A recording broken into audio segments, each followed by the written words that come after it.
आप देख रहे हैं इंडिया न्यूज। आपके साथ मैं हूं रचना बंसल। मुझे जवाब चाहिए में आप सभी का बहुत स्वागत है। दिल्ली में शुक्रवार को इजरायली दूतावास के बाहर हुए धमाके की जांच जारी है। सुरक्षा एजेंसियां पूरे मामले को परत दर परत खोलने में जुटी हुई हैं। कई अहम सबूत भी जांच एजेंसियों के हाथ लगे हैं और इस पूरे मामले की तहकीकात भी की जा रही है। जांच एजेंसियों से जुड़े हुए सूत्र बता रहे हैं ये बड़े दावे के साथ कि बड़े ही सुनियोजित तरीके से इस हमले को अंजाम दिया गया। कहा ये जा रहा है कि ये सुनियोजित तरीका यानी कि प्री प्लान तरीके से हमला किया गया और इस हमले की पूरी प्लानिंग के बाद इसे अंजाम दिया गया है। कहा यह भी जा रहा है कि ये कोऑर्डिनेटेड हमले की कोशिश थी, यानी कि एक साथ एक से ज्यादा जगहों पर हमले की साजिश। इसका असली मकसद था डर पैदा करना। दरअसल जिस दिन दिल्ली में दूतावास के बाहर धमाका हुआ, ठीक उसी दिन इटली में भी इजरायल के दूतावास के बाहर बम मिला था। आपको जानकारी दे दें कि दिल्ली में पिछले 9 साल में दूसरी बार इजरायल के दूतावास को निशाना बनाने की कोशिश की गई। साल 2012 में दूतावास के बाहर बम धमाके में इजरायल के राजनयिक घायल हुए थे। इस पूरी साजिश को लेकर हम अपने मेहमानों के साथ भी चर्चा करेंगे और ये समझने की कोशिश होगी कि आखिर ब्लास्ट के पीछे की ये पूरी साजिश है क्या। लेकिन उससे पहले बड़ी खबर आप जानिए जो कि इसी मामले से जुड़ी हुई है। अब जब 2 दिन बाद लगातार जांच जारी है तो बड़ी खबर ये कि धमाके को लेकर लगातार जांच एजेंसियां सतर्क हैं, लगातार जांच को आगे बढ़ा रही हैं। दिल्ली पुलिस को जो धमकी भरी चिट्ठी मिली है उसको लेकर जांच चल रही है। चिट्ठी में साफ तौर पर कहा गया है कि ये तो महज ट्रेलर है, अभी आगे और भी इसी तरह के हमले हो सकते हैं। बहुत बड़ी बात साथ ही साथ कहा गया है बम तैयार करने वालों को बाकायदा आईईडी की ट्रेनिंग मिली थी, टाइमर का इस्तेमाल किया गया था बम बनाने के लिए और बहुत ही सुनियोजित तरीके से इस बम ब्लास्ट की प्लानिंग की गई थी। जो सामान बम ब्लास्ट के ठीक पास अब मिला है उसे जांच एजेंसियों ने बटोरा है, इकट्ठा किया है और अब एक एक क्लू खंगालने की कोशिश भी हो रही है। किसी अनुभवी प्रोफेशनल ने ये चिट्ठी तैयार की, इस बम ब्लास्ट की पूरी साजिश रची गई और साफ तौर पर ये कि एक बड़ी साजिश को अंजाम देने के इरादे से ये बम यहां प्लांट किया गया था, वो भी टाइमर के साथ में, और एक से ज्यादा जगहों पर इसी तरीके के धमाके की यहां कोशिश भी सामने आ रही है।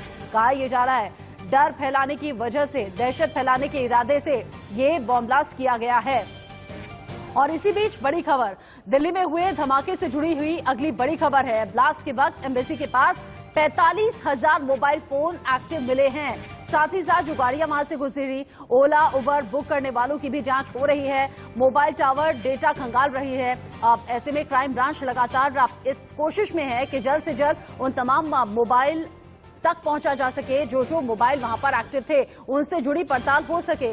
साइबर सेल लगातार टेलीग्राम अकाउंट की पड़ताल कर रही है। अब साथ ही साथ ये भी कहा जा रहा है कि जैश उल हिंद नाम का ये जो संगठन हमले की जिम्मेदारी ले रहा है, इसके क्या कुछ तार जुड़े हुए हैं, क्या वाकई इसी के जरिए हमला हुआ है या फिर ये महज बरगलाने की कोशिश है। इन तमाम पहलुओं पर जांच एजेंसियों की निगाहें बनी हुई हैं। लेकिन सबसे बड़ी बात ये, सीसीटीवी फुटेज में जो धमाके के इर्द गिर्द का वक्त था, वहां से जितनी गाड़ियां गुजरी, जितने लोग गुजरे और जितने मोबाइल फोन वहां आसपास के एरिया में एक्टिव थे, उन सभी पर निगाहें चौकस और पैने तरीके से बनी हुई हैं और अब एक एक क्लू खंगालने की कोशिश जांच एजेंसियां कर रही हैं। और इसी बीच बड़ी खबर, दिल्ली धमाके की जांच का आज दूसरा दिन है। ब्लास्ट के वक्त एम्बेसी के सामने से 182 लोग गुजरे थे। जिस बात का मैंने जिक्र किया, 2 घंटे में 182 लोग जो वहां से गुजरे थे वो रडार पर हैं। अब इन सभी का कनेक्शन खंगालने की कोशिश भी और साथ ही साथ देश की राजधानी दिल्ली में रहने वाले जितने भी ईरानी हैं उन पर भी निगाह है, ईरानी कनेक्शन पर भी फोकस है। दिल्ली पुलिस ने ईरानियों से पूछताछ भी शुरू कर दी है। इजरायल ने दुनिया भर में दूतावासों की सुरक्षा बढ़ा दी है इस घटना के बाद। साथ ही साथ इजरायल ने कहा है ये आतंकी हमला है और जिस दिन दिल्ली में ब्लास्ट हुआ ठीक उसी दिन इजरायल में भी इस तरह की कोशिश की गई, लेकिन वहां बॉम्ब को डिफ्यूज कर दिया गया वक्त रहते हुए। और जिस तरीके से जांच आगे बढ़ रही है उसको लेकर एक एक पहलू, एक एक जानकारी हम आपके साथ साझा करेंगे। ज्यादा जानकारी के लिए मेरे सहयोगी राशिद के पास लेकर चलते हैं जो इस हमले से जुड़ी हुई खास जानकारी आपको बताएंगे, क्या क्या सबूत मिले हैं जो इशारा किस तरफ कर रहे हैं। पूरी तरह से ऑन है, सबूत बोलने लगे हैं, एक एक सबूत कई कई राज बताने लगे हैं। आपको इन्फोग्राफिक स्टूडियो लेकर के चलते हैं। 2 दिन के इन्वेस्टिगेशन के बारे में रिपोर्ट देने के लिए पूरी हमने प्रॉपर रिसर्च की है। ब्लास्ट के समय आसपास 45,000 मोबाइल फोन एक्टिव थे। इन सभी की जांच की जा रही है, इन सभी के नंबर्स और बाकी कॉल डिटेल निकाले जा रहे हैं। दूतावास एरिया के मोबाइल टावर से डेटा मिल गया है। क्राइम ब्रांच ने एपीजे अब्दुल कलाम रोड का कैब डेटा भी खंगाल लिया है। धमाके के वक्त कैब बुक करने वालों के डेटा की पूरी तरह पड़ताल की जा रही है, इनके बारे में पता किया जा रहा है। ये कहां के लोग हैं, दिल्ली के हैं, एनसीआर के हैं, कहीं बाहर के हैं। ओला और उबर समेत बाकी दूसरी कैब सर्विस का डेटा भी जुटाया गया है। शुक्रवार के दोपहर 3 बजे से शाम 6 बजे यानी 3 घंटे तक कितने लोगों ने एपीजे अब्दुल कलाम रोड के आसपास यानी इजरायली दूतावास के आसपास में कैब ली है, इन सभी का डेटा निकाला जा रहा है। सीसीटीवी फुटेज में कैब से उतरते दिखे थे दिल्ली ब्लास्ट के 2 संदिग्ध। घटनास्थल के पास लगे सीसीटीवी से 2 संदिग्धों की पहचान कर ली गई है।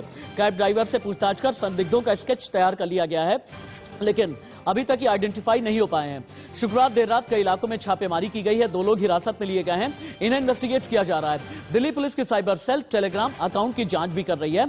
अकाउंट से ब्लास्ट की जिम्मेदारी लेने का स्क्रीनशॉट वायरल हुआ था और जैशुल हिंद नाम के एक संगठन ने धमाके की जिम्मेदारी भी ली थी, लेकिन यह पता किया जा रहा है कि मास्टरमाइंड जैशुल हिंद है। अगर जैशुल हिंद है तो इसके तार कहां से जुड़े हैं, इसकी जड़ें कितनी गहरी हैं, भारत में है, इजरायल में है, ईरान में है और क्या किसी और भी एशियन मुल्क में है या फिर नहीं। लेकिन ब्लास्ट के अभी तक कितने सबूत मिले हैं, अगला इन्फोग्राफिक आपको यही बताएगा। अमोनियम नाइट्रेट कहा यह गया है कि एक्सप्लोजिव में अमोनियम नाइट्रेट का इस्तेमाल किया गया। लाल दुपट्टा, फटा हुआ जला हुआ लाल दुपट्टा मिला है, इसका भी राज खंगाला जा रहा है। लिफाफा मिला है, लिफाफे के अंदर चिट्ठी है, चिट्ठी में धमकी है। धमकी के जरिए क्या कहे जाने की कोशिश है, यह भी देखा जा रहा है।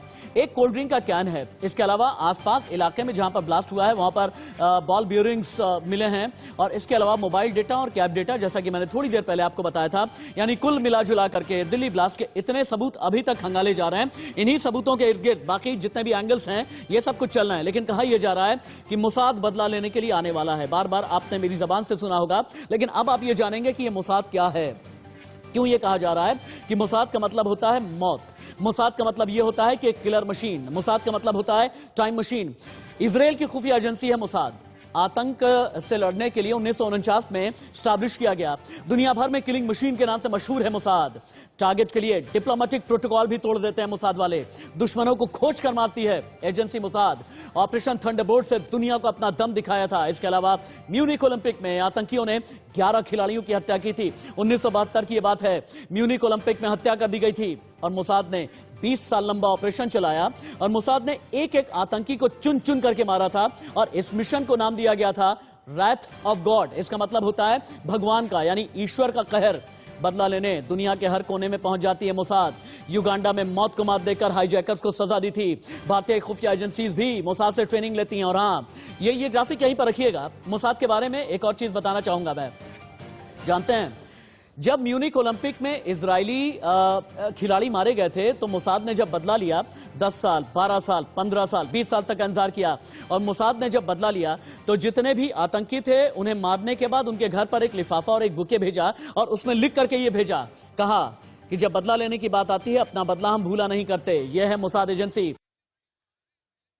आपने राशिद की रिपोर्ट में जान लिया कि क्या कुछ सबूत वहां पर मिले हैं और कैसे अब इजराइल की निगाह इस धमाके पर अब टिकी है और इससे इर्द गिर्द घूमकर अब जांच ये की जा रही है कि कौन इसके पीछे हो सकता है और किस इरादे से ये नुकसान पहुंचाने की कोशिश हुई। मोसाद, इसकी खासियत भी आपने जान ली जो इस पूरे घटनाक्रम पर निगाह बनाए हुए है। खास मेहमानों का पैनल हमारे साथ जुड़ गया है। बीजेपी प्रवक्ता चारू प्रज्ञा हमारे साथ है, राजनीतिक विश्लेषक के तौर पर दीपक झा हमारे साथ जुड़ गए हैं, साथ ही साथ टीएस तंवर जो कि पूर्व आईबीएसर है हमारे साथ हैं, विदेश मामलों के जानकार सुमित पीर हमारे साथ हैं, एलन राव सर जो कि पूर्व डीसीपी हैं स्पेशल सेल के। ये सभी खास मेहमान हमारे साथ जुड़े हुए हैं। लेकिन अब टीएस तंवर साहब, सबसे पहला सवाल मेरा ही, आप 48 घंटों का वक्त अभी तक गुजर चुका है, 48 घंटे से ज्यादा का हो चुका है वक्त। आप जब दिल्ली में हुए, इजरायली दूतावास के ठीक बाहर हुए इस धमाके को लेकर जांच एजेंसियां लगातार निगाह बनाए हुए हैं। कभी आप ईरान को लेकर कनेक्शन सामने आता है, कभी इजराइल को लेकर कनेक्शन सामने आता है। आपको अभी तक क्या लग रहा है, क्या इसके पीछे हो सकता है? क्योंकि जैशुल हिंद नाम का जो संगठन इसकी जिम्मेदारी ले रहा था, कहा जा रहा है उसका कोई अस्तित्व है ही नहीं।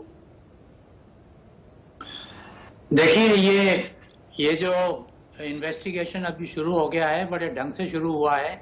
जितने भी क्लूज हैं, जो लिफाफा है, वो दुपट्टा है, जो कैन है, बायो डाटा है, सारा सीसीटीवी का, कैब का डाटा, तो बहुत अच्छी तरीके से इन्वेस्टिगेशन शुरू हो गया है। लेकिन जो इंसिडेंट है वहां पे मैं ये बताना चाहूंगा कि इसमें अलकायदा आ गई है। ईरान के अंदर अलकायदा का पूरा सेटअप अफगानिस्तान से पहुंच गया है। और अलकायदा, आपको याद है कि जो जवाहिरी अलकायदा के ओसामा बिन लादेन के बाद थे, उन्होंने कहा था कि इंडिया में हम गज़बे हिंद शुरू करेंगे।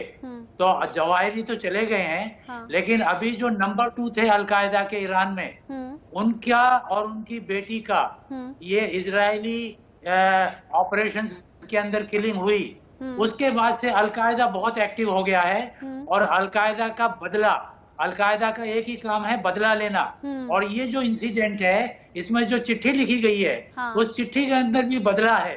तो बदला के अंदर जो टारगेट हैं वो इजरायली डिप्लोमेट और इजरायली नेशनल्स हैं। तो ऐसी कंडीशन के अंदर हमें ये मानना चाहिए कि अलकायदा का इसके अंदर हाथ होगा। और अलकायदा ने जब ये जैश उल हिंद के नाम से जो चिट्ठी लिखी है और उसमें ये कहा है कि हम सेंसिटिव एरिया के अंदर इन्फिल्ट्रेट कर गए हैं, तो ये बताता है कि ये बड़ी घटना है और इस घटना के पीछे और भी उनकी कार्रवाई की संभावना है। तो जो हमारा इन्वेस्टिगेशन अभी शुरू हुआ है, मैं चाहता हूं कि अगर मोसाद की टीम आए, तो मोसाद की टीम के साथ मिलकर के NIA इस इन्वेस्टिगेशन के अंदर आगे बढ़ेगी। और ये इन्वेस्टिगेशन के बहुत पहलू हैं जो कि हमें इंटरनेशनल मोसाद के एक्सपीरियंस से मिलेगा। तो इसलिए ये इन्वेस्टिगेशन तो ठीक शुरू हुआ है, लेकिन इसमें बहुत कुछ संभावनाएं हैं। और हमें फूक फूक करके कदम, मैं ये बताना चाहूंगा कि बहुत सी पब्लिक के पास इनपुट्स होती हैं।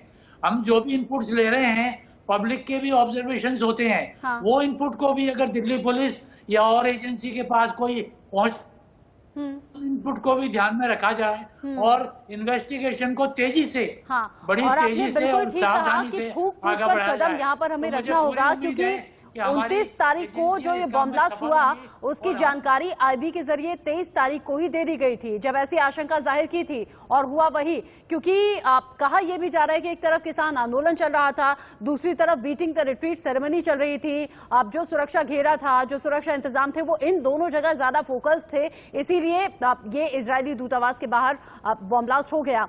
लेकिन जो आपने कहा कि क्या ये दो मुल्कों की जो लड़ाई है वो हिंदुस्तान में देखने को मिली है, इस पर भी हम बात करेंगे। सुमित पीर जी, अगर हमारी जो अनबन है या मनमुटाव है या गतिरोध की स्थिति है, चीन से होती है या पाकिस्तान से होती है, तो समझ में आती है। लेकिन अगर दो अलग मुल्कों की लड़ाई के लिए बैटल ग्राउंड हिंदुस्तान बन जाए, तो ये कितना खतरनाक आपको लगता है?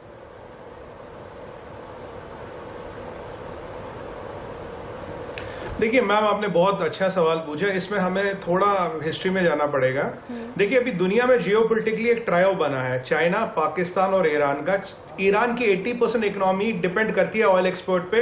उसका सबसे बड़ा customer after US sanctions China है। चाइना के साथ उन्होंने $500 बिलियन का 10 साल का कॉन्ट्रैक्ट कर रखा तेल खरीदने के लिए, जिससे उनका 80% GDP चलता है। ये हमें सबसे इंपॉर्टेंट बात समझने की है। दूसरी बात है भारत का बढ़ता वर्चस्व, जो चाइना को बिल्कुल फूटी आंख नहीं बा रहा। हमने चाइना को उनकी औकात दिखा दी, उनको तकलीफ है। इसराइल के बॉम्बों से हमने बालाकोट में तबाही मचा दी, वो पाकिस्तान को नहीं भाता। अब जो ईरान है ये इस सब में फंस चुका है। और हमें जब उन्होंने ये जो उस दिन किया था, इसका एक बात समझने की बहुत क्लियर, इनका डेट और टाइम फिक्स था। इन्हें उसी दिन करना था जब 29वीं सालगिरह है, बीटिंग रिट्रीट चल रहा है। तो they acted on their date and time. जो उन्होंने डेट एंड टाइम तय किया था उस दिन एक्ट किया, ताकि दुनिया भर में ये मैसेज जाए इंडिया सेफ नहीं है, और इसराइल को ये मैसेज है आप कहीं भी हो, हमारे रडार से बाहर नहीं हो। अब आप देखिए, पहले जब लॉकडाउन था, आपको याद होगा LG का प्लांट जो हमारी फ्रेंडली साउथ कोरियन कंट्री का, उसमें गैस लीक हो जाती है मैडम, कहीं से नहीं। उसके बाद विंस्ट्रॉन जो एप्पल की सबसे बड़ी मैन्युफैक्चरिंग कंपनी है, ताइवान जो अगेन हमारा दोस्त है, वहां बवाल मचता है। उसके बाद आपने देखा सिरम इंस्टीट्यूट में आग लग जाती है। सिरम इंस्टीट्यूट के बाद 26 जनवरी आपने देखा, 26 जनवरी के बाद आपने बीटिंग रिट्रीट देखा। मेरे कहने का मतलब है कि एक इंटरनेशनल साजिश है। और अभी आपने जो खुलासा किया कि इसका IB ने इनपुट दिया था तो इसका मतलब कि सिक्योरिटी ब्रीच नहीं था। एक और इंपॉर्टेंट पॉइंट है, इसमें पीटीएन नाम का एक्सप्लोसिव यूज किया गया। पीटीएन मिलिट्री ग्रेड एक्सप्लोसिव है, ये जहादी वहादी टेररिस्ट ऑर्गेनाइजेशंस के पास नहीं होता है। अगर इसमें ईरान पाया जाता, मुझे नहीं पता, अगर ईरान की कोई भी इसमें हरकत पाई जाती है, it's not a security breach, it's a trust breach. तो तब ईरान के दूतावास, ईरान के डिप्लोमेटिक सेटअप ने के माध्यम से हुआ, जो लास्ट टाइम भी कुछ ऐसे 2012 में घटना घटी थी। तो एक जियोपॉलिटिक्स में नया टर्न आएगा इस इवेंट के बाद, अगर इसमें ईरान सम्मिलित पाया जाता है तो। आपने कहा नए ट्रायो का जिक्र किया आपने, तो सबका मोटिव एक ही है मैडम कि किसी भी तरीके से ये दिखा दो। जी जी, आपने नए ट्रायल का जिक्र किया, इसको लेकर सवाल मैं चारू प्रज्ञा जी से करूं, लेकिन लेकिन इससे पहले एलन राव साहब से मेरा सवाल होगा। एलन राव सर, जिस तरीके के हालात फिलहाल बन रहे हैं, जांच एजेंसियां अपना काम कर रही हैं, लेकिन जैसे कि टीएस तंवर सर ने कहा कि दो मुल्कों की जंग के लिए हिंदुस्तान को चुन लिया जाना और हिंदुस्तान की छवि इस तरीके से खराब करना कि ये सुरक्षित नहीं है, और अगर वीवीआईपी एरिया में इस तरीके का धमाका होता है तो फिर आप समझ जाइए कि हिंदुस्तान में सुरक्षा व्यवस्था कैसी है। इसके लिए अब हमारी जांच एजेंसियां किस तरीके से काम को आगे बढ़ाएं, कितना ज्यादा अलर्ट रहने की जरूरत है, क्योंकि उसमें चेतावनी भी है कि ये तो महज ट्रेलर है, मतलब भविष्य में ऐसा फिर दोबारा हो सकता है और ज्यादा खतरनाक तरीके से हो सकता है।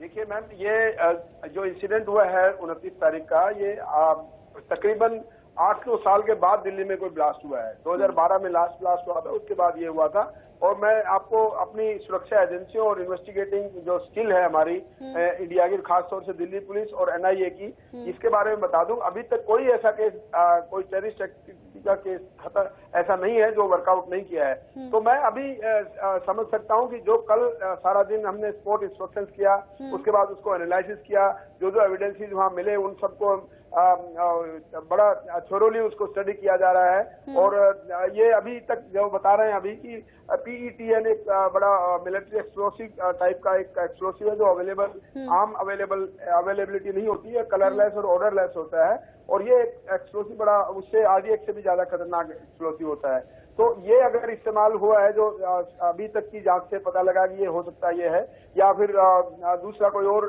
अमोनियम नाइट्रेट की बात भी कर रहे हैं, तो वो अगर ऐसा है तो वो देखेंगे कि कौन कौन सी एजेंसी, कौन कौन से टेररिस्ट ग्रुप इन ऐसे जो एक्सप्लोसिव्स को यूज करते हैं, मोडस ऑपरेंडी किसकी क्या है। और दूसरा इसके सबसे इम्पोर्टेंट पहलू ये है, इंटेलिजेंस ब्यूरो, RNAW, क्योंकि इंटरनेशनल रेमिफिकेशन से अभी सुमित जी ने बताया और तंवर जी ने बताया, तो ये पॉसिबिलिटी है, इंटरनेशनल रेमिफिकेशन है, इंटरनेशनल कनेक्शंस हैं इसमें। क्योंकि ईरान का रोल पहले भी 2012 में भी आया था और अभी भी, और उनका मैसेज भी यही है कि जो पर्पज है उनका ये ब्लास्ट करने का और एक ट्रेलर बताने का, एक छोटा ट्रेलर है, हम बाद में कर सकते हैं। तो they wanted to give a message कि ये ऐसा हम कर सकते हैं। जहां तक आपने पूछा इंडिया को क्यों ग्राउंड बनाया है, तो ये समझते हैं क्योंकि इन्होंने बदला तो लेना इजराइल से और किसी कंट्री में भी कर सकते हैं, जैसे फ्रांस में भी शायद उन्होंने अटेम्प्ट किया था, लेकिन यहाँ भी पहले कर चुके थे और उसके बाद दोबारा अब ये करने की हिम्मत हुई है। तो मैं समझता हूँ कि जल्दी ये पकड़े जाएंगे। पकड़े जाने के बाद पूरा इसका क्या कॉन्स्पिरेसी है, कौन कौन इसमें शामिल है, वो सब इसमें पता लगेगा। मैं समझता हूँ कि हमारी स्पेशल सेल दिल्ली पुलिस की और एनआईए और खासतौर से मोसाद की तरफ से भी इसमें मदद मिल रही है। तो उसके बाद इस केस को जल्दी से जल्दी क्रैक करने की कोशिश की जाएगी, ताकि आगे ऐसी कोई घटना, बड़ी घटना जैसा इसमें थ्रेट में है, वो ना हो पाए। चारू प्रज्ञा जी, नए दशक में एक नया ट्रायो बन रहा है जिसमें चीन है, पाकिस्तान है, ईरान है। हिंदुस्तान के लिए ये कितना बड़ा खतरा है और इससे निपटने के लिए इंतजाम कैसे होने चाहिए, क्या हो रहे हैं? रचना, पहले तो मैं ये बोल दूं कि हमारी जो सुरक्षा एजेंसीज है, चाहे वो एनआईए है, चाहे वो दिल्ली पुलिस है, वो पूरी की पूरी सक्षम है अपने देश को संभालने के लिए। मोसाद से जो हमें मदद मिलेगी वो मोस्ट वेलकम है, लेकिन इसका मतलब ये नहीं है कि उनके बिना ये इन्वेस्टिगेशन आगे नहीं जा रहा है या सुलट नहीं पा रहा। इजरायली प्राइम मिनिस्टर नेतन्याहू ने भी यही बोला है कि उनको पूरा पूरा भरोसा है भारत की सुरक्षा एजेंसीज पर और इसकी तह तक बहुत जल्दी पहुंचा जाएगा। बात ये है कि ये जो इंटेलिजेंस की खबरें आ भी रही थी, ये ऐसे समय पर थी जहां हमारे कैपिटल में बहुत कुछ हो रहा था। एक तरफ किसान आंदोलन हो रहा था, एक तरफ पहले रिपब्लिक डे था, फिर बीटिंग रिट्रीट था। तो इन सब के के बीच में इन लोगों ने घुसकर ये ब्लास्ट कर तो दिया, लेकिन ये बचकर कहीं नहीं जाएंगे। जिस तरीके से ऑलरेडी एक जाल बिछा दिया गया है, धीरे धीरे चीजें हम लोगों को भी पता चल रही हैं, और जितना हमको पता है आप मानकर चलिए इससे कहीं ज्यादा आगे इन्वेस्टिगेशन पहुंच गया होगा। तो जब ये कंक्लूड हो जाएगा हमारे सामने पूरी की पूरी क्लैरिटी आ जाएगी। मैं एक चीज और बोलना चाहती हूँ, जहां तक पावर ब्लॉक्स की बात है, आज के समय में इंडिया अपने आप में भी एक बहुत पावरफुल पावर ब्लॉक है। हमारी अपनी खुद की विदेशों में सब जगह एक अलग ही पहचान है, और अगर ये जो तनाव है ईरान और इजराइल के बीच में, इसके बीच में कोई बात कर सकता है, इसको सुलझाने में कोई मदद कर सकता है, तो वो केवल इंडिया है। अच्छा, ठीक है। दीपक झा, आपसे इससे पहले भी बात होती रही है। हमने देखिए हिंदुस्तान में वो दौर भी देखा है जब दिल्ली में, जयपुर में, फिर उसके बाद मुंबई में सिलसिलेवार तरीके से ब्लास्ट हुआ। देश ने वो तस्वीरें देखी, हम दहल गए। उसके बाद लगातार इनपुट मिलता रहा है सुरक्षा एजेंसियों के जरिए, आईबी के जरिए, कि ऐसी ऐसी साजिश थी जिसे नाकाम कर दिया गया। लेकिन अब जब सालों देश ने सुकून से गुजारे हैं, जब मोदी सरकार जीरो टॉलरेंस की नीति अपना रही है आतंकवाद के खिलाफ, ऐसे में 29 तारीख को बीटिंग द रिट्रीट सेरेमनी एक तरफ चल रही थी, उससे कुछ ही दूर जब इजरायली दूतावास के बाहर ये बॉम्ब ब्लास्ट हुआ, कितना ज्यादा गंभीर है और क्या इसे चूक कहा जाए? रचना जी, मैं तो मोदी जी का नाम नहीं लेना चाह रहा था, लेकिन अब आपने मोदी जी का नाम ले लिया है तो मैं बताना चाहूंगा कि मोदी जी के आने के बाद हमारे पुलवामा हो, पठानकोट हो, कितने सारे ब्लास्ट जो सबसे ज्यादा सेंसिटिव था, 26 जनवरी की हम बात कर रहे थे। 26 जनवरी दिल्ली हाई अलर्ट पे रहता है, सारी व्यवस्था चाक चौबंद होती है। और जब आपने ये अभी बताया कि आईबी ने रिपोर्ट दे दिया था कि यहाँ कुछ ब्लास्ट होने वाला है, तो ये देखना पड़ेगा कि सरकार की नाकामी है कि सुरक्षा बलों की नाकामी है, किसकी नाकामी है। रही बात पहले की, तो पहले से हमने क्या सबक सीखा? कोई सबक नहीं सीखा। हमारे जवान मारे जाते हैं, आम आदमी मारे जाते हैं, तो सरकार सिर्फ कहने के लिए है कि भैया देखो देश में शांति और अमन का माहौल है, लेकिन इसका मतलब यह है कि आतंकवादी आएंगे जब चाहेंगे, जहां चाहेंगे, ब्लास्ट करके चले जाएंगे।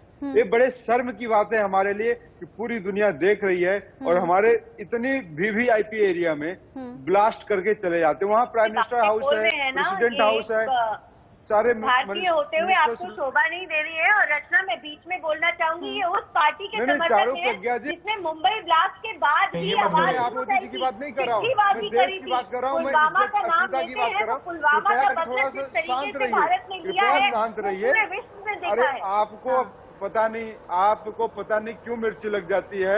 नरेंद्र मोदी जी का फेलियर गिनाने लगे तो आप लोग पूरा का पूरा अगरबत्ती लेके नरेंद्र मोदी जी की आरती करने बैठ जाते हैं। कृपया करके नरेंद्र मोदी जी को मत गिनिए। अभी देश की सुरक्षा व्यवस्था का मामला है, आम आदमी की सुरक्षा इससे जुड़ी हुई है। चारू प्रज्ञा जी, आप तो समझदार है ना, आपकी समझदारी कहाँ जाती है? नरेंद्र मोदी जी से सवाल करना चाहिए ना आपको। बताइए, जिसकी आप 56 इंच का सीना बात करते हैं, आपके नाक के नीचे बम अच्छे पैनलिस्ट वो होते हैं जो खुद भी बोलते हैं, दूसरों को सुनते भी हैं। आप दोनों से ही मेरी दरख्वास्त है, आप बोलिए भी लेकिन दूसरे को सुनिएगा भी।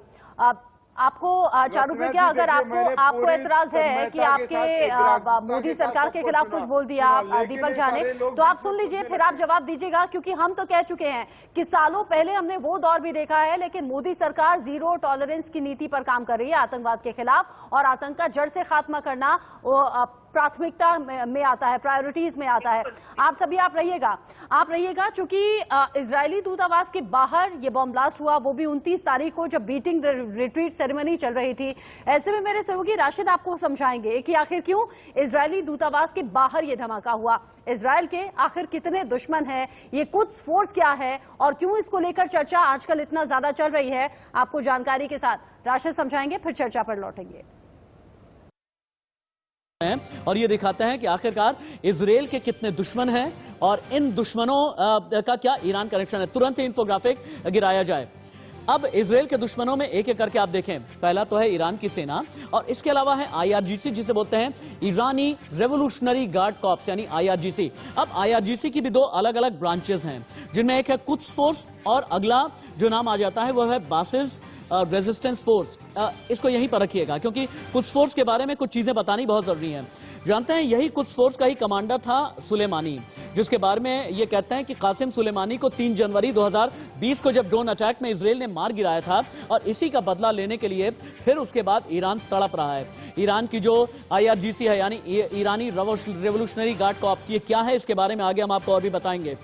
ये और कुछ फोर्स अपनी मिलिशिया तैयार करते हैं, मिलिशिया जो बिल्कुल आतंकी हमले जैसी पूरी प्लानिंग करते हैं। और कहा यह जा रहा है इन्हीं का कनेक्शन है दिल्ली में जिस ब्लास्ट को अंजाम दिया गया है। अब आपको ये दिखाते हैं ये IRGC क्या है, ये भी आपके लिए जानना जरूरी है।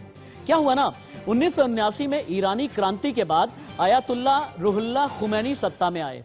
ईरान में 1979 में इस्लामिक गणतंत्र की वापसी हुई। खुमैनी को शाह मोहम्मद रजा पहलवी की सेना पर विश्वास नहीं था। खुमैनी ने सपोर्टर के साथ मिलकर एक समानांतर, एक पैरेलल मिलिट्री फोर्स बनाई। इस नई फोर्स का नाम रखा गया ईरानी revolutionary guard corps IRGC। America 2018 में IRGC को आतंकी संगठन घोषित कर चुका है और कनाडा ने भी IRGC को आतंकी संगठन ही बताया है। लेकिन ईरानी रेवोल्यूशनरी गार्ड कॉर्प्स की ताकत क्या होती है, अब आप ये देखें।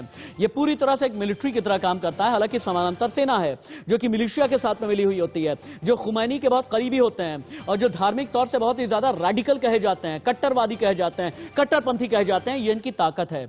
इनके पास में 2 लाख सैनिक है तब, जबकि इनकी ये ऑफिशियल आर्मी नहीं है। इनके पास में अपनी नेवी है, इनके पास में अपना एयरफोर्स है, इनके पास अपने मिसाइल हैं जो आधुनिक तकनीक से लैस होते हैं और इनके पास ही इंजीनियरिंग विंग भी है। क्या है असल में कुद्स फोर्स, और इस कुद्स फोर्स के साथ में दुश्मनी किस तरीके की है ईरान और इजराइल को लेकर के, एक एक करके आप देखें। ईरान इराक युद्ध के दौरान 1980 में इसे एस्टैब्लिश किया गया कुद्स फोर्स की जहां तक बात होती है। इसमें करीब 15,000 मेंबर्स हैं। मिडिल ईस्ट में होने वाले जितने भी संघर्ष होते हैं ना, इसमें कुद्स फोर्स शामिल रहती है। ईरान समर्थित जो मिलिशिया है इन्हें सपोर्ट करते हैं ये लोग, धार्मिक तौर से बहुत कट्टरपंथी होते हैं। लेबनान, इराक में ये बहुत ज्यादा एक्टिव हैं और एक्टिव हैं यमन में, फिलिस्तीन में, अफगानिस्तान में। इन सभी मुल्कों में ये कुद्स फोर्स बहुत ज्यादा एक्टिव है। हूती विद्रोहियों की लाइफलाइन इन्हें माना जाता है और अमेरिका इसे आतंकवादियों का समर्थक घोषित कर चुका है। कनाडा ने भी इसे आतंकवादियों का समर्थक घोषित किया है और इसी के कमांडर थे कमांडर कासिम सुलेमानी। आपको याद होगा 3 जनवरी 2020 को जिन्हें ड्रोन अटैक में इजराइल ने मार गिराया था।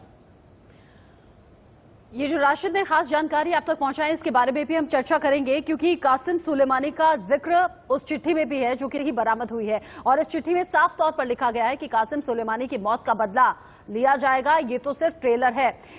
धमाके का जांच का दूसरा दिन है। लगातार जांच एजेंसियां इस जांच में लगी हुई हैं कि आखिर इसके पीछे कौन हो सकता है, किस मंशा से हो सकता है, लेकिन लगातार ईरान और इजराइल का नाम इसमें सामने आ रहा है।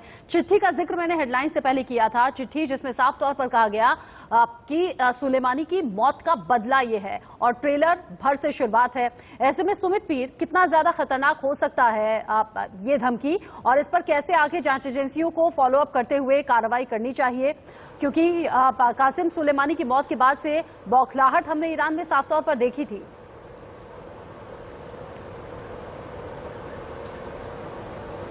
देखिए मैडम, जो कासिम सुलेमानी था उसको मारने वाली country United states of America और MQ-9 ड्रोन इसमें इस्तेमाल किया था और डोनाल्ड ट्रंप साहब ने खुद आके खुलेआम बोला था हमने इनको मारा है, कोई छुपाने वाली बात नहीं है। अब इसमें जो तकलीफ जो ईरान की ये बन रही है कि अगर ये घटना और ये चिट्ठी जो मुझे अब भी, देखिए मेरा मानना है कि PTN को कैसे ID बनाना, उसको ट्रांसपोर्ट करना, इम्प्लांट करना और डेटोनेट करना प्रोफेशनल्स का काम है। ये टेररिस्ट जहादीवादी इनकी बस की बात है नहीं। इसमें मिलिट्री ट्रेनिंग और प्रेसिजन चाहिए जिसने भी ये किया है और ये करने वाले कौन है, इसका जांच खुलासा हो जाएगा। अगर यदि इसमें ईरान का हाथ पाया गया तो इसे एक पूरी जियोपॉलिटिकल सिचुएशन बदलती है। मुझे अब भी लगता है जो जमात हिंद वगैरह का ये नाम ले रहे हैं, ये सब एक स्मोक स्क्रीन है हमें बरगलाने के लिए, बहकाने के लिए, ताकि हम कहीं और किसी और को ढूंढने लग जाए। पर इस देखिए हाइटेंड सिक्योरिटी थी, आप वही इस सिक्योरिटी को बेर कर सकता है जिसकी एक ऑफिशियल ट्रेनिंग हुई हो, जिसको पता मिलिट्री सिक्योरिटी कैसे लगती है, सर्वेलेंस कैसे लगती है, कॉर्डन कैसे लगता है और उसको ब्रेक कैसे किया जाए।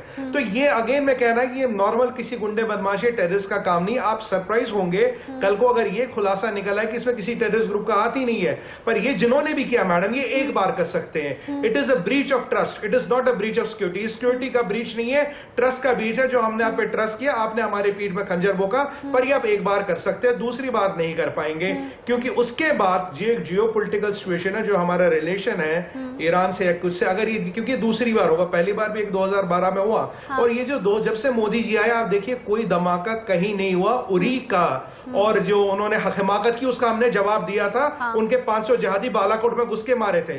तो ये जो है, ये हमारी पीठ में खंजर बोकने वाला काम जिसने भी किया है, बट लास्ट बार कर पाएगा madam, there be no next time, अगली बार नहीं कर पाएगा।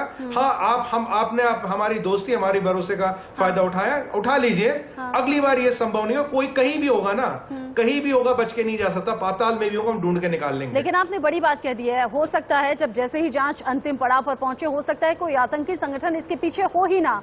लेकिन टीएस तंवर साहब, क्या ऐसा पॉसिबल हो सकता है कोई आतंकी संगठन इस तरह की घटनाओं के पीछे ना रहे? क्योंकि हमने ये भी देखा है कि खास मौकों को ही चुना जाता है इस तरह के दंगे फैलाने के लिए, हिंसा फैलाने के लिए, या फिर लोगों के बीच में दहशत पैदा करने के लिए। पिछली 26 जनवरी भी हमें याद है, इस बार की 26 जनवरी भी हमें याद है। इजरायली दूतावास के ठीक बाहर बॉम्ब ब्लास्ट हो जाना, ये क्या जानबूझकर लोगों में दहशत फैलाने के मंशा से किया जाता है और हिंदुस्तान का नाम बदनाम करने के लिए किया जा सकता है? और कौन इसके पीछे हो सकता है? देखिए, इस वक्त जो हमारे देश की सिक्योरिटी सिचुएशन है, उसके अंदर एक चीज सामने आ रही है कि जहां पर भी पब्लिक गैदरिंग हो रही है, और जहां पर पब्लिक गैदरिंग के अंदर यंग एलिमेंट्स, उनको आइडेंटिफाई करके और उनको ऐसे ऑपरेशंस में यूज किया जा रहा है। क्योंकि जैसे शाहीन बाग हुआ, शाहीन बाग हमारे सामने एक एग्जाम्पल था, जहां पर कि लोकल स्टूडेंट्स, लोकल पॉपुलेशन, उसको इन्वॉल्व करके ऐसे टाइम पर यूज किया गया जबकि विदेशी मेहमान हमारे देश में आए थे।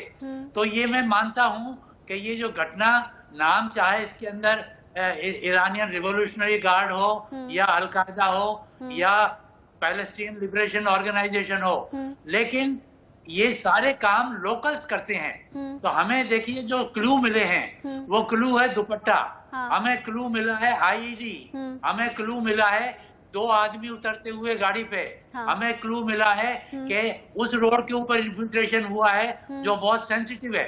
तो इन सारी बातों से ये इंडिकेशन है कि जिम्मेवारी अब इन्वेस्टिगेशन की है, और इन्वेस्टिगेशन में हमें जो भी इम्पोर्टेंट क्लू कहीं से भी मिले उसको करना है। और हमें इजरायली एम्बेसी, क्योंकि टारगेट है, तो इजरायली एम्बेसी से भी पूछ के कि उनके पास भी कोई अगर क्लू हो, तो ये एनआईए और जो भी हमारे ऑर्गेनाइजेशंस हैं, उनको इसको मिलकर के करना है, और मिलकर के ही हम ये बता सकते हैं कि लोकली कौन है। मैं समझता हूं कि लोकल सपोर्ट इसमें बहुत बड़ी है, और वो लोकल सपोर्ट को आइडेंटिफाई करना, क्योंकि 12 में जो घटना हुई उसके अंदर भी लोकल सपोर्ट दोहराई ना जाए, और ये लोकल सपोर्ट का जिक्र पहले दिन से ही हो रहा था जब ये बॉम्ब ब्लास्ट हुआ। मुझे पूरी उम्मीद है। ठीक है, एलन राव सर, अगर आप उस वक्त 3 से 6 बजे के बीच में जितनी गाड़ियां वहां से गुजरी उन्हें ट्रेस किया जाए, आसपास के जो मोबाइल एक्टिव थे, ऐसे 45,000 मोबाइल कहे जा रहे हैं जो कि एक्टिव थे, दिल्ली में मौजूद ईरानियों को अगर ट्रेस किया जाए, उनसे पूछताछ की जाए, क्या सही दिशा में जांच आगे बढ़ रही है और ऐसे केस क्रैक बहुत जल्द हो जाएगा, ये हम उम्मीद करें? जी बिल्कुल, पूरी उम्मीद हमें करनी चाहिए, और हम पॉजिटिव थिंकिंग के साथ में इन्वेस्टिगेशन कर रहे हैं। और यही एक तरीका है इन्वेस्टिगेशन करने का, सस्पेक्ट्स को ढूंढने का। डंप डाटा जो उस एरिया का, पर्टिकुलर एरिया का डंप डाटा, जितने भी मोबाइल फोन कंपनीज है उनसे लिया जाकर फिर देखा जाता है कोई सस्पेक्टेड नंबर, वो एक हमारी टेक्निक है उसको ढूंढने की, वो उससे ढूंढा जाता है। दूसरा, सीसीटीवी फुटेज में कोई गाड़ी का अगर कोई क्लू है, गाड़ी का कलर है, मेक है या नंबर है, वो कहीं न कहीं से कोई लोकल इसमें इंटेलिजेंस इकट्ठी करनी है, जो लोकल इंक्वायरी से कुछ पता लगाना है वो है। ईरानियंस को इंटरोगेट करना बड़ा जरूरी है, क्योंकि ये मैं बड़ा क्लियरली बता दूं, ये टारगेटेड बम ब्लास्ट है, कोई ऐसा जनरल नहीं है। ये कहीं भी कोई जनरल कोई और टेररिस्ट ग्रुप करता तो कहीं भी कर सकता था, और ज्यादातर क्राउडेड प्लेस में करते हैं जो अनटारगेटेड होते हैं। वो टारगेट करते हैं आम पब्लिक को, किसी को भी कोई उनका एक स्पेशल टारगेट नहीं होता। लेकिन यहाँ पर ये इजरायली एम्बेसी स्पेशल टारगेट है, एक लेटर से भी इसमें साबित हो रहा है, उसका पर्पज भी बता रहे हैं। तो ये कहना कि कोई और एजेंसी होगी, डेफिनेटली ये बम ब्लास्ट ईरान से और इजराइल एम्बेसी से कनेक्टेड है और उसी दिशा में इन्वेस्टिगेशन हो रही है। ईरानियंस को इंटरोगेट करके कहीं न कहीं हमें डेफिनेटली की एक क्लू मिलेगा। और उसके अलावा भी कोई ऐसा तो आदमी नहीं है जो पिछले 10-15 दिन में इस प्रकार से ईरान से जितने भी लोग आए होंगे वो FRRO से ये लिस्ट लेकर ले ली गई है और उसकी भी छानबीन कर रही है कौन आदमी अभी आया होगा रिसेंटली पास्ट में, ताकि जो सस्पेक्टेड कैटेगरी में आता है। उसके अलावा इंटेलिजेंस जो मोसाद की इंटेलिजेंस अपनी है, इजराइल के बाद इजराइल की जो इंटेलिजेंस कलेक्शन है अबाउट ईरानियन, वो उनको भी नाम उनका हुलिया और उस प्रकार से कुछ भी जो मिलेगा वो सारा का सारा जो मोसाद की जो हमारी हेल्प होगी वो यही होगी उनकी तरफ से क्या इंटेलिजेंस इनपुट मिलता है। इसके अलावा हमारी IB और रॉ उनके अपने अपने जो अलग अलग सेक्शंस हैं इस बारे में जो बात करते हैं, जो इजराइल एम्बेसी को कवर करते हैं, जो ईरान कंट्री को कवर करते हैं, उन सब से भी करके ये सारी कोऑर्डिनेटेड एफर्ट्स होते हैं। और मैं समझता हूँ हमारी जो स्पेशल सेल है और NIA है जो मिलकर काम कर रहे हैं, तो इस केस को जल्दी से जल्दी क्रैक करने में सफल उम्मीद करते हैं। दीपक झा, आपको लगता नहीं जब देश की अस्मिता का सवाल हो, जब देश का नाम हो, जब देश का जिक्र हो, तो सबको एकजुट आ जाना चाहिए, पॉलिटिक्स थोड़ी देर के लिए भूल जानी चाहिए यहाँ पर? बिल्कुल रचना जी, आपकी बात बिल्कुल सही है, मैं इससे एग्री करता हूँ। ये वही लोग हैं जो आपके पैनल पे बैठ के नरेंद्र मोदी जी का गुणगान कर रहे हैं और कह रहे हैं कि सरकार का फेल्योर नहीं है। ये वही लोग हैं जो पहले की सरकारों से कहते थे देखो प्रधानमंत्री ने के रहते सरकार, लेकिन दीपक जी हमें ये भी कहना चाहिए पहले सिलसिलेवार तरीके से बॉम्ब ब्लास्ट होते थे हिंदुस्तान में, अलग अलग जगहों पर, अलग अलग इलाकों में लोगों में दहशत पैदा की जाती थी, लोग मरे हैं सर बॉम्ब ब्लास्ट में, उस बात को भी याद कीजिए। अब बम ब्लास्ट नहीं हो रहे हैं, हमारे सैनिकों के सर काटे जाते, चाहे वो गलवान घाटी हो, चाहे पुलवामा हो, चाहे उरी हो, चाहे पठानकोट हो। अब तो ऐसी घटनाएं हो रही हैं, तो बम ब्लास्ट। अरे क्या बात कर रहे हो यार दीपक झा, दीपक सुन तो लो यार। तो फिर आप सर्जिकल स्ट्राइक का भी जिक्र कीजिए, तो फिर आप एयर स्ट्राइक का भी जिक्र कीजिए दीपक झा। नहीं गलवा तो सर्जिकल स्ट्राइक कीजिए, बालाकोट का जिक्र कीजिए, चाइना को 135 कवरेज दी उसका जिक्र कीजिए, वो क्यों भूल जाते हैं आप? भाजपा का चरित्र है और ये नरेंद्र मोदी जी को चाटुकार, सुमित पीर जैसे चाटुकार बैठ जाते हैं तो नरेंद्र मोदी की चमचागिरी करने में लगे रहते हैं। क्या बात कर रहे हैं सर? अभी तो आप कह रहे थे देश के नाम पर सब एक होंगे, अभी तो आप कह रहे थे। नहीं देखिए आ गए, शुरू हो गए, देश के नाम पर एक होना है, देश बड़ा है, नरेंद्र मोदी जी बड़े हैं देश से। नरेंद्र मोदी भी उसी भारतीय की कहीं भी मोदी जी का नाम लाना, कुछ भी हो जाए रिस्पॉन्सिबिलिटी देना पड़ेगा, गृह मंत्री को जवाब देना पड़ेगा। ये लोग मोदी जी की भागने की कोशिश में रहते हैं। देश में नरेंद्र मोदी जी की छवि को ऐसा बना दो, बाकी सवाल लोगों में घूमने लगे। ब्लास्ट एक पॉइंट बोलना चाहूंगा मैं, प्लीज से दूर रखिए देश को, और सरकार को जवाब देना चाहिए कि 26 जनवरी जैसे माहौल में। दीपक जी आप मेरी बात समझे नहीं। दीपक जी अगर हम मौजूदा वक्त का जिक्र करें, मैं हिस्ट्री में जाना नहीं चाहती, मैं पुराने सालों को कुरेदना नहीं चाहती, वो भी हिंदुस्तान ने जख्म के तौर पर लिए हैं। दिल्ली ब्लास्ट याद होगा, जयपुर ब्लास्ट याद होगा, मुंबई ब्लास्ट याद होगा। अगर हम ऐसे एक दूसरे पर सवाल करने लगेंगे तो फिर जवाब दे नहीं पाएंगे, इसलिए उन बातों को मत छेड़िए। रचना जी वही तो मैं कह रहा हूँ, मेरा कहने का मैडम एक पॉइंट बोलना चाहूंगा, भाजपा के लोग जो यहाँ पे मैडम एक पॉइंट नरेंद्र मोदी जी की बात ये है, कहने का मतलब ये है टाइम देना बिल्कुल ठीक नहीं होगा, क्योंकि ना ये सत्य की बात कर रहे हैं ना ये विषय की बात कर रहे हैं। रिस्पॉन्सिबिलिटी कौन लेगा?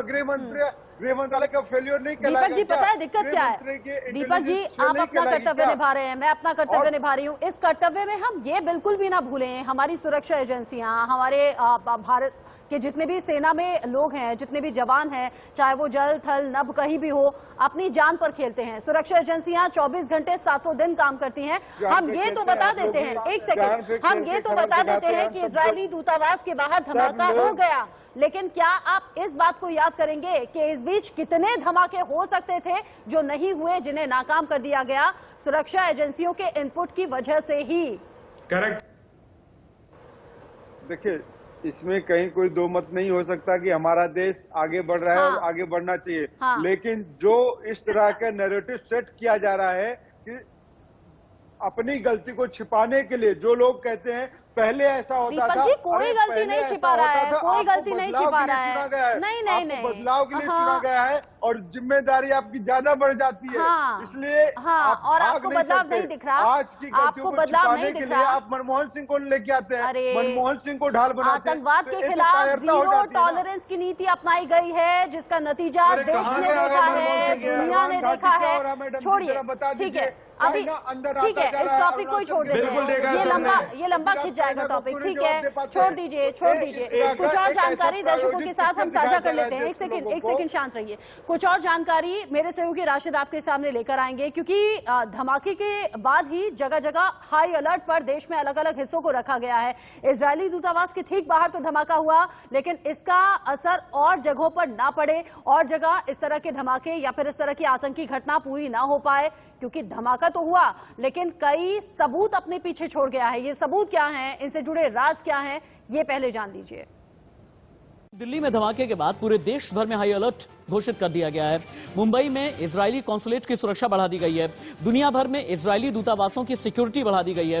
देश के हवाई अड्डे, मेट्रो, रेलवे स्टेशन की निगरानी बढ़ गई है। महत्वपूर्ण सरकारी इमारतों को और भी सिक्योर किया जा रहा है। और हां, अयोध्या में राम मंदिर की सुरक्षा सख्त की गई है। किसानों के धरना स्थल पर चाक चौबंद सिक्योरिटी अरेंजमेंट्स किए गए हैं। और इसके अलावा जो धमाके की जगह है और धमाके की जगह से जो भारत के और खासतौर से राजधानी के बड़े बड़े एस्टैब्लिशमेंट हैं, इनकी दूरी क्या क्या है ये आप देखें। इजरायली दूतावास एपीजे अब्दुल कलाम रोड, यहां से विजय चौक लगभग 1.25 किलोमीटर यानी 1.7 किलोमीटर के फासले पर है। रायसीना हिल, राष्ट्रपति भवन लगभग 3 किलोमीटर के फासले पर, 2.8 किलोमीटर का फासला। संसद भवन 2.7 किलोमीटर का फासला। इंडिया गेट 2 किलोमीटर दूर। प्रधानमंत्री निवास यानी 7 लोक कल्याण मार्ग 3.5 किलोमीटर के फासले पर ही है। और ये सुपर सेंसिटिव जोन है। ये लुटियंस दिल्ली का वो इलाका है जहां पर कहते हैं कि परिंदा भी पर नहीं मार सकता। लेकिन अभी तक कितने सबूत खंगाले जा रहे हैं और कितने सबूत बोल रहे हैं और धमाकों के राज खोल रहे हैं। इनमें है छर्रे, इनमें है बॉल बियरिंग्स, इनमें है लिफाफा, इनमें है लाल दुपट्टा, पूछताछ जो अभी तक इन्वेस्टिगेशन चल रही है, और इसके अलावा कोल्ड ड्रिंक का केन, एक्सप्लोजिव, ईरान एंगल, इन सभी को खंगाला जा रहा है। लेकिन धमाके की जांच में कितनी एजेंसीज अभी लगी हुई है और कितनी और भी एजेंसीज आने वाली हैं। एनआईए ने जांच शुरू कर दी है। एनएसजी भी लगी हुई है। एनएसजी का जो बम डेटा सेंटर है वो लगा हुआ है। दिल्ली पुलिस की जो क्राइम ब्रांच है, दिल्ली पुलिस की स्पेशल सेल, ये लगे हुए हैं। और इसके अलावा जिस मोसाद के बारे में मैंने अपने प्रोग्राम की शुरुआत में आपको बताया था, मोसाद जिसे किलर मशीन कहा जाता है, मोसाद जिसे टाइम मशीन कहा जाता है, मोसाद जिसके बारे में ये कहते हैं कि अपना बदला लेने के लिए किसी भी मुल्क में डिप्लोमेटिक प्रोटोकॉल तोड़ करके भी चले जाते हैं, तो कहा यह जा रहा है कि मोसाद की भी एक टीम आई हुई होगी। ये तमाम जांच एजेंसियां काम कर रही हैं, और जैसे कि एलन राव सर ने भी कहा कि बहुत जल्द केस क्रैक हो भी जाएगा। लेकिन सुमित पीर जी, नए जियो पॉलिटिकल सिनेरियो में एक और ट्रायो भी बन रहा है, जिसमें इंडिया है, अमेरिका है और इजराइल है। ये कितना ज्यादा मजबूत है, कितना ज्यादा सक्षम है, कैसे देखते हैं आप? जी देखिए मैडम, इसमें इस तीनों ट्रायो की एक बहुत खास विशेषता है, जिससे बहुत लोगों को दुनिया में तकलीफ है और उनके दिल जल रहे और ये हरकतें दिख रही है। Israel is known for innovation and startup. सबसे ज्यादा स्टार्टअप और इनोवेशन ऑफ टेक्नोलॉजी इजराइल में होती है। इंडिया में मैन्युफैक्चरिंग और सबसे बड़ा मार्केट, सबसे बड़ा इकोनॉमिक पावर है यूनाइटेड स्टेट्स और ग्लोबल मार्केट। अगर इन तीनों को जोड़ा जाए तो एक बहुत शक्तिशाली ट्रायो बनता है। जापान, जर्मनी जो उसके बाद इकोनॉमी, यूके, इनका इस अलायंस में आना बट नेचुरल, और ये सारी डेमोक्रेसीज है। इसीलिए ये जो इजराइल और इंडिया का जो गठबंधन है, जो हमारा ब्लड ब्रदर है इजराइल, उसको वीकन करने के लिए, उसको तोड़ने करने के लिए एक साजिश की जाएगी। एक और पॉइंट मैं बोलना चाहूंगा। इसमें एक टेक्निकल वर्ड किया जाता है म्यूल्स। कई बार ये जो लोकल बंदूकों ने म्यूल की तरह यूज किया जाता है। भाई तू जाके वो बम वहां रखा, वो रखाएगा, वो पकड़ा भी जाएगा, पर उसको पकड़ने से बहुत बड़ा खुलासा नहीं होगा। ये बनाने वाला कौन है, मिलिट्री ग्रेड एक्सप्लोसिव लाने वाला कौन है, आया कहां से, किस डिप्लोमेटिक कैरियर, किस डिप्लोमेटिक इम्यूनिटी के होते हुए आया, और ये इम्प्लांट किसने किया, ये बहुत बड़ी बात है। क्योंकि लोकल म्यूल्स और कैरियर्स को यूज किया जाता है। और ईरान के बारे में आपको एक बार बता दूं, हूती रेबल्स, हिजबुल्ला, आपको हमस, और ये जो जितने, और यमन में जितने भी उपद्रवी है, उनको इंटरनेशनली सपोर्ट, आर्म्स, हथियार, पैसा ईरान खुलेआम देता है। तो अगर उनका कल को यहां नाम आता तो कोई बहुत बड़ी अचंभे की बात नहीं है। क्योंकि आपने भी बड़ा खुलासा किया कि किस तरह से वो दुनिया भर में ऐसी गतिविधियों में संलग्न है। पर मैंने आपको रिपीटली बोला, आप एक बार हमारा धोखा तोड़ सकते हैं, अगली बार नहीं होगा। एक बार आपका लास्ट कमेंट। जी, मैं ये कहना चाहूंगी कि पहले की बातों में जिन लोगों की जाने की आदत है, मैं उनसे विनती करूंगी ये काम आप मत करिए। ये नया भारत है, ये नया भारत मुल्कों की तरफ दोस्ती का हाथ भी बढ़ाता है, लेकिन जहाँ जरूरत पड़ती है वो घर में घुस के भी मारता है। हाँ, इजरायली एम्बेसी के बाहर ये हादसा हुआ, ये बम ब्लास्ट हुआ, लेकिन ये बम ब्लास्ट भारत की धरती पर भी हुआ है और उसकी उतनी ही जिम्मेदारी हम लेते हैं जितनी जिम्मेदारी से इजरायली मोसाद इसको इन्वेस्टिगेट कर रही है। आप भरोसा रखिए NIA पे, आप भरोसा रखिए दिल्ली पुलिस पे, हमारी सुरक्षा एजेंसीज के ऊपर जो उंगली उठा रहे हैं, मैं उनसे एक बात कहना चाहूंगी, जब जब वो सफल होते हैं वो कहानियां कभी किसी को पता नहीं चलती। तो जो कहानियां हमको पता नहीं चली, जो बम ब्लास्ट कभी नहीं हुए, वो हमारी सुरक्षा एजेंसीज की सफलता की वजह से नहीं हुए। हमें भरोसा है अपनी सरकार पर, हमें भरोसा है अपनी जांच एजेंसियों पर, दिल्ली पुलिस पर, NIA पर, और लगातार जो जांच एजेंसियां लगातार रात दिन एक करके इस बॉम्ब ब्लास्ट की तह तक जाने की कोशिश कर रही हैं। उम्मीद करते हैं जल्दी ही केस क्रैक भी होगा और जो भी इसके दोषी हैं वो बेनकाब भी होंगे, उन्हें सजा भी होगी। बहुत बहुत शुक्रिया आप सभी का हमारे साथ जुड़ने के लिए। चारू प्रज्ञा, दीपक झा, TS तंवर साहब, सुमित पीर और LN राव सर, आप सभी का बहुत बहुत शुक्रिया हमारे साथ जुड़ने के लिए। 48 घंटे से ज्यादा का वक्त बीत चुका है, लेकिन उम्मीद अभी भी कायम है। ऐसे मामलों में वक्त जरूर लगता है, लेकिन दोषी बख्शा नहीं जाएगा। एक